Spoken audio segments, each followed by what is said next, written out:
பார்க்க பார்க்க ஆனந்தம், பறவை போல உல்லாசம், வேலையின்றி யாரும் இல்லை எங்கும் சந்தோஷம். வெறும் பேச்சு வெட்டி கூட்டம் ஏதுமில்லை இந்த ஊரில்.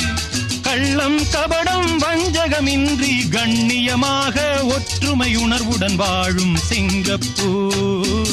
அக்கரை சீமை அழகினிலே மனமாட கண்டேனே புதுமையிலே